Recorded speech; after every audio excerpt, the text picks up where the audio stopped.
नमस्कार प्यारे दोस्तों, स्वागत है आप सभी का आपका अपने YouTube चैनल आपका स्टडी पॉइंट में। और मैं हूं ओम प्रकाश कुमार। दोस्तों, आज हम हिंदी व्याकरण के कुछ महत्वपूर्ण प्रश्नों पर चर्चा करेंगे जो हर बार परीक्षा में पूछे जाते हैं, वो जिसमें हम अटक जाते हैं। बहुत खास प्रश्न है दोस्तों, और जो प्रश्न आपको नहीं आते ना उनको नोट जरूर कर लेना आप अच्छे से, ठीक है। लाइक करो मत करो इससे कोई फ़र्क नहीं पड़ता, पर इन प्रश्नों को नोट जरूर कर लेना, बहुत काम की चीज़ें हैं ये, ठीक है।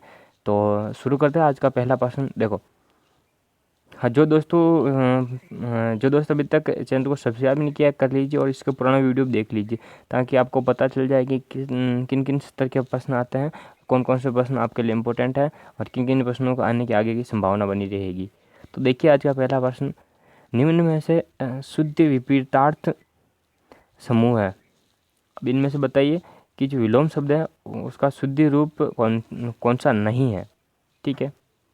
अशुद्ध है ना, ये देखो अशुद्ध विपरीतार्थ समूह है, तो आपको अशुद्ध देखना है, गलत कौन सा है। पक्ष प्रतिपक्ष, आस्तिक नास्तिक, स्वर्ग नरक, सामिस या साकारी। दोस्तों, ये विलोम शब्द का सबसे कठिन स्तर का प्रश्न होता है ये। हाँ तो दोस्तों बिल्कुल सही बता रहे हैं। ये जो होता है ना सामिस और शाकाहारी, ये इसका विपरीतार्थ सही नहीं है, क्योंकि शाकाहारी का क्या हो जाएगा, मांसाहारी हो जाएगा, ठीक है। आस्तिक का नास्तिक सही होता है, पक्ष का प्रतिपक्ष सही होता है, विपक्ष भी सही होता है, पक्ष का विपक्ष और प्रतिपक्ष दोनों सही हो जाएगा। और स्वर्ग का नरक सही होता है, नरक सही होता है। कुछ दोस्त इसको क्या लिखते हैं, नरक लिखते हैं, वो नरक गलत है, सही क्या है, नरक है, ठीक है। और ये विपरीतार्थी शब्द मतलब विलोम शब्द होता है, ये तो आप जानते होंगे। अब देखो, हाँ एक चीज़ और बता देता हूँ, जो शब्द जिस स्वरूप में आता है, जैसे तत्सम शब्द है तो उसका तत्सम शब्द ही विलोम होगा। कोई तद्भव है तो उसका तद्भव ही विलोम होगा, ठीक है। विदेशज है तो विदेशज, देशज है तो देशज। जैसे शाकाहारी है तो हम जानते हैं इसका मांसाहारी होता है, ठीक है, परंतु इसको सामिस दे रखा उसी का ही सामिस होता है, पर यह सही नहीं होगा क्योंकि वो इसके स्वरूप में नहीं है, इसकी प्रकृति के अनुसार नहीं है।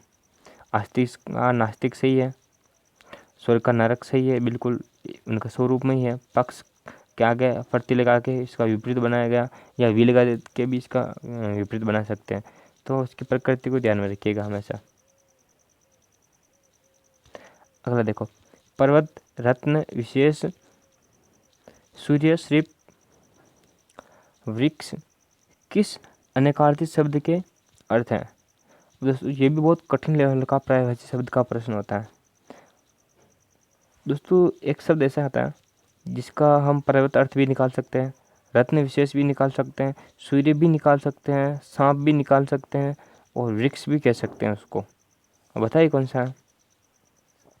तो सबसे पहले इनके जो ऑप्शन है उन पर चर्चा कर लेते हैं। पहला है गिरी। गिरी का अर्थ केवल पहाड़ होता है, आपने देखा ही होगा कि नीलगिरी की पहाड़ियाँ, बहुत सारी पहाड़ियाँ होती हैं, उनके लिए गिरी शब्द लगाया जाता है, ठीक। आगे देखो, भास्कर। भा यानी क्या होता है, आबा, और कर यानी देने वाला, करने वाला। आबा मतलब रोशनी, रोशनी करने वाला मतलब सूर्य, ठीक है। रोशनी बहुत दूसरी चीज़ें भी करती हैं, पर सूर्य विशेष रूप से रोशनी करते हैं। इसमें कौन सा समास है, तो इसमें भी समास बहुवचन आ जाएगा, ठीक है, क्योंकि रोशनी बहुत सारी चीज़ें करती है, परंतु ये विशेष रूप से उनके लिए प्रयुक्त किया जाता है। ये चीज़ क्लियर हो गई। अब इनको बाकी पर्वत वगैरह नहीं निकलता, नहीं निकलता। अगर देखो, सारंग, जिनके सुंदर रंग है। अब सुंदर रंग किन के होते हैं, सुंदर रंग हिरण के होते हैं, उसके लिए सबसे ज़्यादा सारंग प्रयुक्त किया जाता है, ठीक है। अब ऑप्शन कौन सा बचा है, नग। आपने सुना होगा ये नाग पर्वत है, तो नाग पर्वत से क्या पता चला, नग हम पर्वत को भी कहते हैं। ये देखो, मेरी जो अंगूठी में है ना एक सुंदर सा नग जड़ा हुआ है, तो वहाँ पर रत्न विशेष के लिए आ गया। सूर्य के लिए नग प्रयुक्त किया जाता है, सांप के लिए नाग नग प्रयुक्त किया जाता है, और वृक्ष को भी नग कहा जाता है। तो ये नग है ना, इसके इतने सारे पर्यायवाची शब्द होते हैं, तो इसका तो सही हो जाएगा। ध्यान रखिएगा, ऐसे विशेष प्रश्न जरूर एग्जाम आते हैं। अगले प्रश्न पर चर्चा करते हैं। शुद्ध वाक्यांश बोधक शब्द नहीं है। अब देखो, जो जीता न जा सके अजय, आकाश में उड़ने वाला खग, गोद लिया हुआ दत्तक, जो गिरा हुआ हो पथिक। बताइए जल्दी से कौन सा शब्द शुद्ध रूप में प्रयुक्त नहीं हुआ है।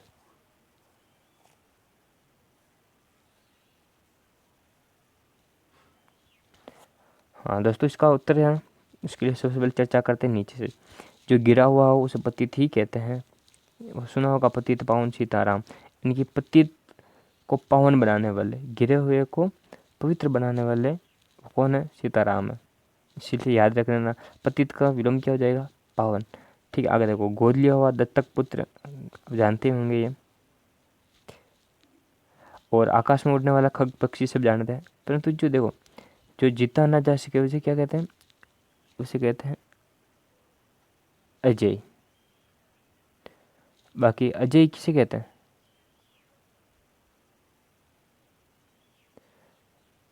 अजय किसे कहते हैं?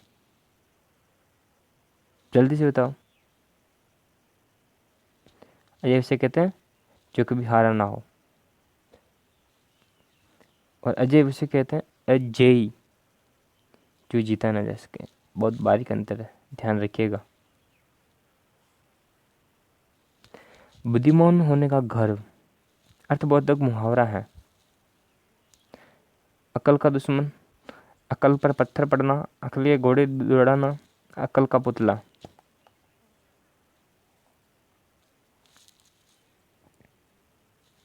बिल्कुल सही है, चौथा है इसका, अकल का पुतला। पर एक चीज़ ध्यान रखना, बाकी ऑप्शन को चर्चा किए बिना हम आगे नहीं बढ़ते हैं।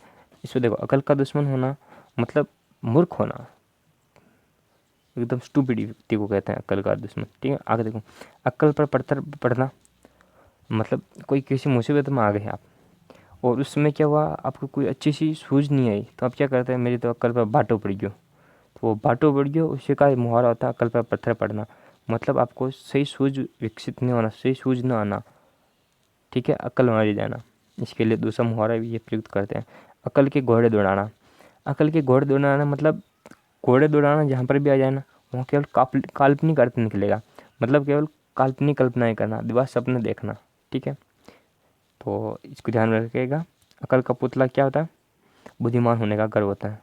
पुतला, पुतला आप समझते हो, पुतला बनाते हैं वो अगर फिर उसको जलाते हैं तो उसका गर्व चूर चूर करने का लिए प्रयुक्त किया जाता है ये पुतला बनाकर जला जाना। अगर देखो, यही संधि को दर्शाने वाला विकल्प है। बहुत शानदार प्रश्न है।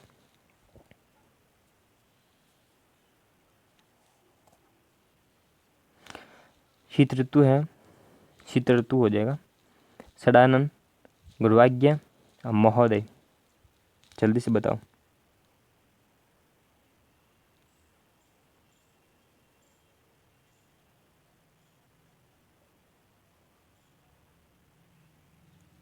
हाँ बिल्कुल सही बता रहे दोस्त, गुरुदिन आज्ञा। रू में से ऊ निकल जाएगा, और इधर से आ से आ, आज्ञा से आ निकल जाएगा। ये जो आ हो जाएगा ना, और ये ऊ हो जाएगा, ऊ किस में चेंज हो जाएगा? वे में, वे में आ लग जाएगा तो वाह हो जाएगा, और रे ऊपर चला जाएगा तो क्या हो जाएगा? गुरुवाज्ञा। ठीक है, समझ में आ गई। और इसमें कौन सा हो जाएगा? शीतदन ऋतु कौन सा है? संधि कौन सी, जल्दी बताओ।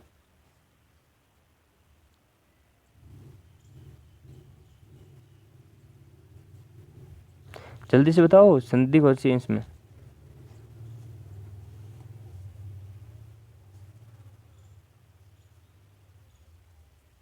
कमेंट करो जल्दी से, इसका कमेंट करके बताना आपको। अब देखो, ये हो जाएगा सट दन आनंद, षडानंद। ठीक है, पीछे न आने के कारण ये जो पंचम शब्द में चेंज हो जाता है, कौन सा? ए सॉरी, तृतीय में चेंज हो जाता है न के कारण, टे। ठीक है, षडानंद हो जाएगा। आगे देखो, महादिन उदय इसका हो जाएगा, और इसका आपको कमेंट करना है, एक शीत ऋतु का कौन सी संधि है इसमें। आगे देखो, निम्नलिखित में से कौन सा संधि विच्छेद सही नहीं है? अब देखो, अभिषेक, रामायण, विषम, निश्चय। तो इनके संधि रूप तो मैंने बता दिए। अब आप देखो कि इनकी संधि विच्छेद गलत कौन सा है। हाँ बिल्कुल सही बता रहा। ये जो नी ही होना चाहिए, विसर्ग होना चाहिए, निहिदन चे, और ये जो है विसर्ग, ये किस में बदल जाएगा? इस से में बदल जाएगा। किसके कारण? इस चे के कारण। चे कौन सा है? तालु है, तो से भी कौन सा आ जाएगा? तालु हो जाएगा, ये वाला से। ठीक है, आगे देखो, अभिषेक, ये जिससे होता है ना, किस में बदल जाएगा बताओ? ये इसमें बदल जाएगा, षटकोण वाले से में। रामधन अयन, दीर्घ संधि होगी, और इस रे के कारण ये ने किस में बदल जाएगा? अण में बदल जाएगा। और ये कब बदलता है तो मैं बता देता हूँ। री, रे और से, जब भी ये शब्द आए ना, नहीं किस में बदल जाता है? अण में बदल जाता है। ठीक है, विषम आपको पता है सम शब्द है, जैसे आगे वी उपसर्ग लगता है, और वी में जो ई आ रहा है ना, ई, इसके कारण ये जो से है ना, ये इस से में बदल जाता है, षटकोण वाले से में। ठीक है, ई और ऊ के कारण, जैसे परिधन कार, तो उसके आगे जो विसर्ग होता है ना, उसका क्या हो जाता है? इसका ये से बन जाता है, तो उसमें क्या हो जाएगा? परिष्कार। इससे कौन सा? इससे है मूर्धन्य से या मुर्दा से। ठीक है, बहुत सारे उदाहरण है उससे। तो उसमें ये से किस में बदल जाता है? इसमें जब ई और ऊ आ जाए, इकारांत और उकारांत शब्द आ जाए, तो उसमें इस प्रकार की संधि होती है। ठीक है, अगला देखो, प्रश्न है, क्रीड़ा क्षेत्र शब्द का सही समास विग्रह है। अब बताओ जल्दी से कौन सा सही है इसमें? क्रीड़ा के लिए क्षेत्र, अच्छा क्रीड़ा का मतलब होता है खेल, तो क्रीड़ा के लिए क्षेत्र, क्रीड़ा और क्षेत्र का समूह, क्रीड़ा और क्षेत्र, क्रीड़ा का क्षेत्र।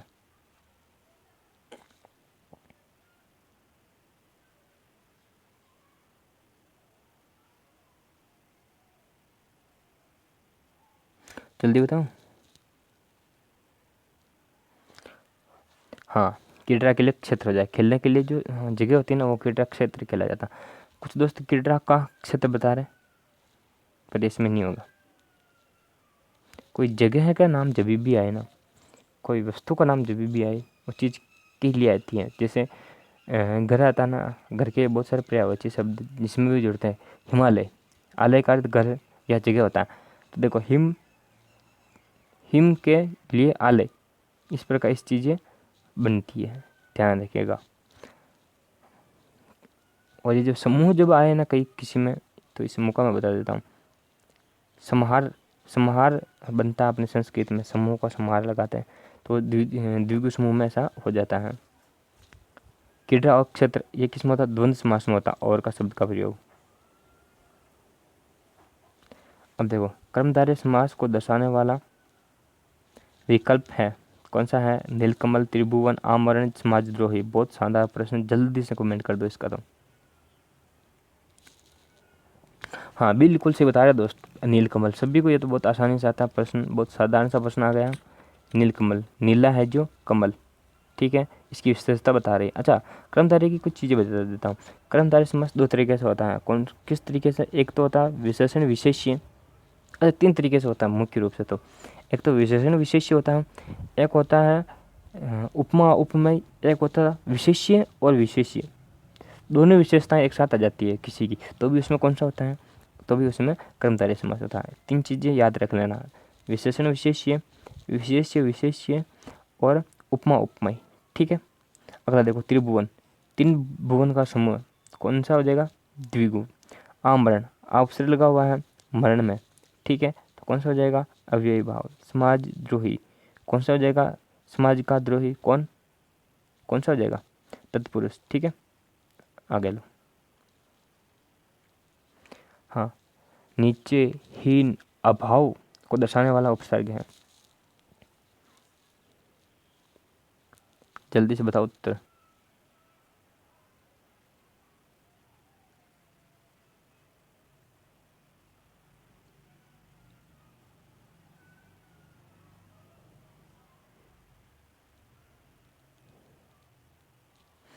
बिल्कुल से बता रहे हो आप। अव बोलते हैं ना, अवनति।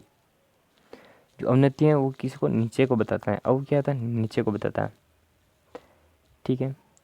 और उप क्या होता है, ये भी एक नीचे वाले पद को बताता है, पर हीन भावना को या भाव को नहीं बताता है, ठीक है।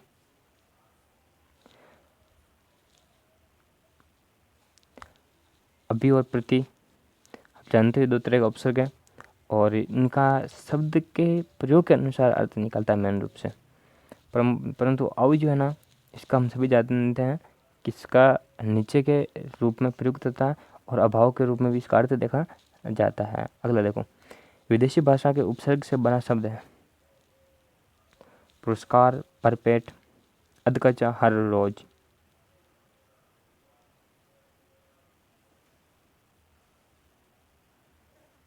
जल्दी बताओ।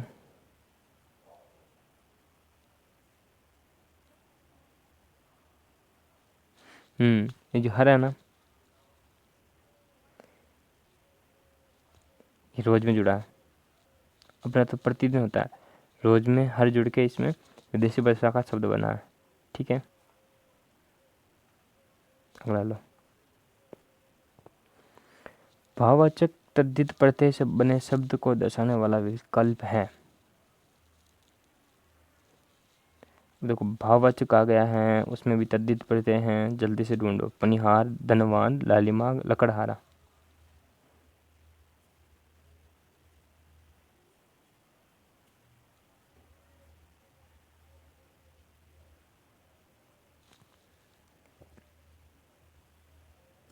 बिल्कुल से बता रहे हो, लालिमा।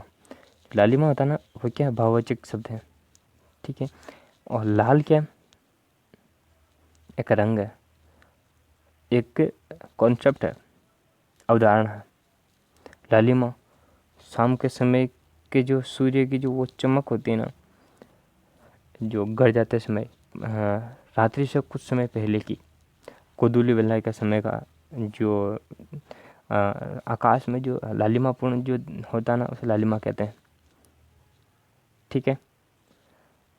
और बाकी दूसरे प्रत्यय तो है इसमें है ही नहीं, तद्धित। आगे देखो, अग्नि को दर्शाने वाला शब्द नहीं है। पावक, चम्मू, करसानू, जातवेद।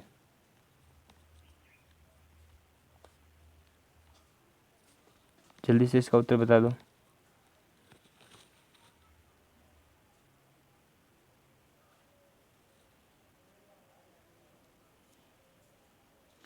183 प्रश्न का उत्तर बताओ। इसका उत्तर चम्मू नहीं होगा। पावक का मतलब भी आग होता है, करसानू का भी होता है, जातिवेद का भी होता है, परंतु जो चम्मू होता है इसका अर्थ आग नहीं होता है, ठीक है। अगला देखो, कौन सा शब्द समूह कमल का पर्यायवाची है। अम्ब, उदक, सलील, विशिक, ईसु, असागु, असगु, अपनी, क्षोणी, मोदिनी, नलिन, ताम्रस, शतदल। बहुत कठिन प्रश्न, देख लो जल्दी से।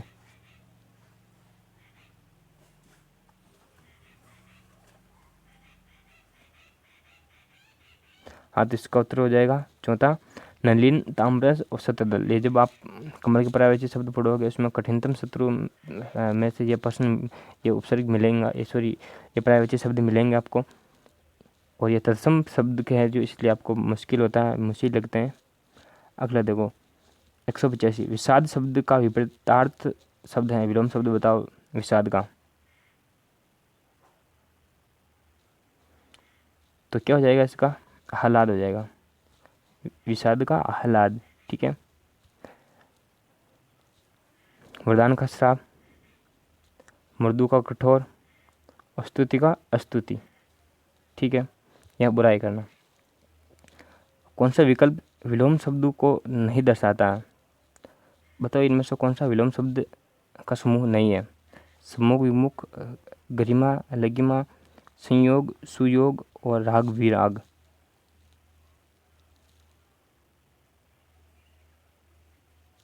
हाँ, बिल्कुल सही बता रहे हो, संयोग और सुयोग है ना, इसमें एक ही चीज़ है, वो है योग की विशेषता बता रहे दोनों, ठीक है, योग में सम उपसर्ग लगा और सु लगा हुआ, दोनों एक चीज़ ही बता रहा है कि यह योग की विशेषता है, बल्कि विपरीत तो क्या हो जाएगा, इसका वियोग हो जाएगा। अगले प्रश्न देखो, चीर और चीर शब्द युग्मों को अर्थ होता है, शब्द युग्मों का अर्थ होता है, बताओ। पराकाष्ठा चमड़ा, बहुत समय तक, या फिर वस्त्र, स्वेद या मुस्कान, या युद्ध और काल।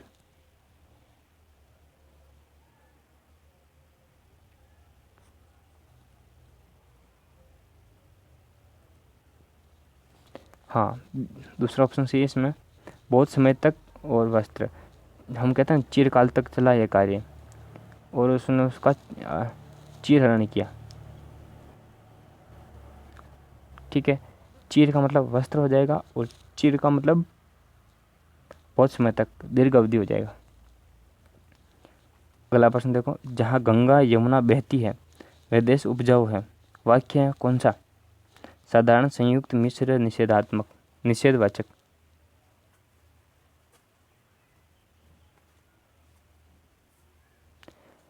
188 का जल्दी से जवाब दो। देखो, निषेधवाचक तो है ही नहीं, क्योंकि मत का प्रयोग होता, मत या ना का प्रयोग होता, तो वो है नहीं। संयुक्त वाक्य में क्या होता है, दो वाक्यों को जोड़ा जाता है, दोनों वाक्य क्या होते हैं, अपने आप में पूर्ण होते हैं, एक दूसरे पर आश्रित नहीं होते। साधारण वाक्य केवल एक वाक्य होता है जिसमें एक ही विधेय और एक ही क्रिया होती है, तो ये दोनों तो है ही नहीं सकते। और बचा कौन सा? मिश्र। मिश्र वाक्य में क्या होता है, एक तो प्रधान वाक्य होता है और फिर दूसरे उस पर आश्रित उपवाक्य होते हैं। अब देखो, जहाँ गंगा यमुना बहती है एक वाक्य हो गया, वह देश उपजाऊ है। अब ये वह है ना, इसके अनुसार पूरा आगे ये जो जहाँ गंगा यमुना बहती है ना, इस पर टिका हुआ है ये वाक्य कि वह देश उपजाऊ है। कौन सा? अब अगर हम केवल इसको हटा के देखें, वह देश उपजाऊ है, तो कौन सा देश उपजाऊ है, इसके लिए पहले वाक्य की जरूरत पड़ेगी। ठीक है, तो इस प्रकार इसमें मिश्र वाक्य हो जाएगा। अगला है, निम्न में से किस विकल्प के सभी शब्द शुद्ध हैं? प्रातःकाल, अधोपतन, मूर्ति, रात्रि, विदुषी, श्रीमती, वाल्मीकि, इकाई।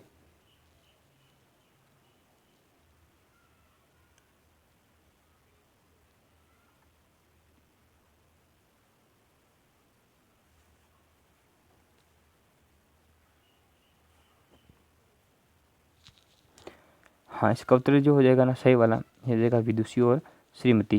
इसमें दू भी बड़ा आता है, सी भी बड़ा होता है, यहाँ पे चूक मत जाना, श्रीमती का भी सी बड़े होते हैं दोनों। देखो, प्रातःकाल जो है ना, और ये अधोपतन को देखो, इसमें अधः पतन आ जाएगा, विसर्ग संधि नहीं होगी, केवल अधः पतन हो जाएगा। अगर मूर्ति और रात्रि देखो, मुँह छोटा आ जाएगा इसमें। वाल्मीकि और इकाई में देखो, वाल्मीक से बना है, और वल ये में जो ले होता है ये कौन सा आता है? हलंत होता है। ठीक है, अगला देखो, कोस कोस पर बदले पानी, चार कोस पर क्या बदलता है? किस भाषी इकाई की स्पष्ट करता है, मतलब क्या चीज़ बदलती चार कोस पर? कहावत है राजस्थानी में बहुत शानदार, और कई बार कला संस्कृति में भी पूछी जा चुकी है। हाँ,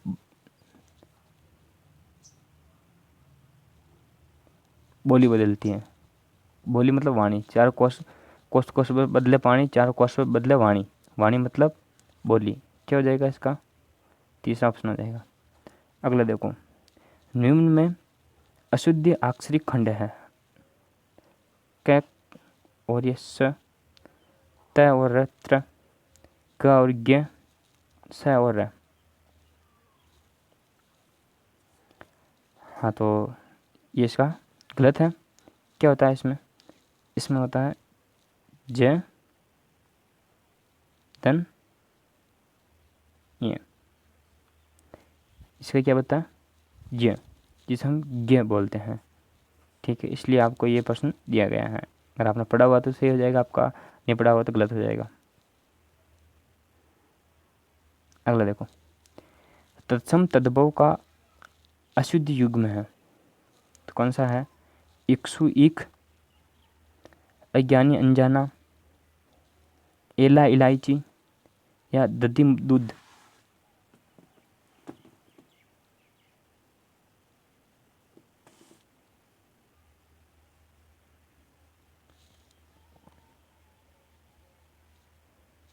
हाँ, दधी का क्या होता है? दही होता है, दूध नहीं होता। इसका ये गलत हो जाएगा। बाकी आपको बताएं, इक्सु का एक हो जाता है, से किसमें चेंज हो जाता है? ख में चेंज होता है। अज्ञानी को अनजाना, ठीक है।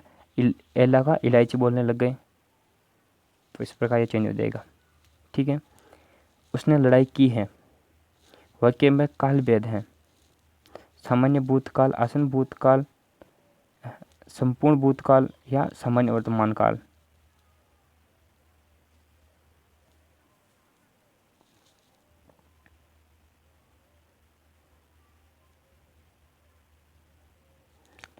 बताओ जल्दी से, बहुत कठिन प्रश्न तो नहीं है, साधारण ही है। नहीं, वर्तमान काल नहीं होगा इसमें।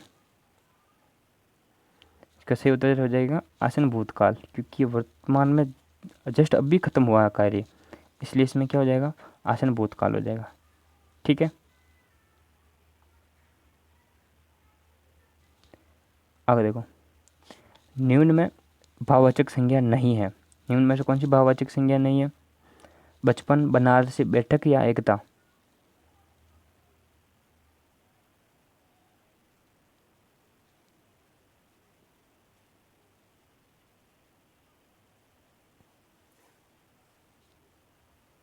जल्दी से बताओ।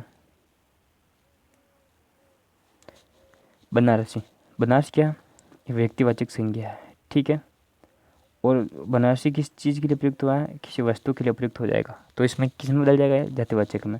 बाकी एकता, ये भी जाति, ये सॉरी, ये भाववाचक है, बैठक भी भाववाचक है, और बचपन भी एक तरह का भाववाचक है, ठीक है। अगला देखो, सुधा दिन रात पढ़ती है ताकि उसका प्रतियोगी की परीक्षा में चयन हो जाए। रेखांकित पद है, संबंध बोधक अव्यय, उद्देश्य बोधक, व्याधिकरण समुच्चय बोधक, समानाधिकरण समुच्चय बोधक या निपात। बताओ ये ताकि है, ये क्या है? और इसका क्या करना है आपको? कमेंट में उत्तर देना है। जल्दी से कमेंट कर दीजिए, मैं देखता हूँ कि कितने दोस्त इसका सही जवाब दे पाते हैं, ठीक है। मिलते हैं अगले वीडियो में, तब तक बहुत बहुत धन्यवाद। हैव अ नाइस डे, और चैनल को सब्सक्राइब करते जाना। थैंक यू दोस्तों।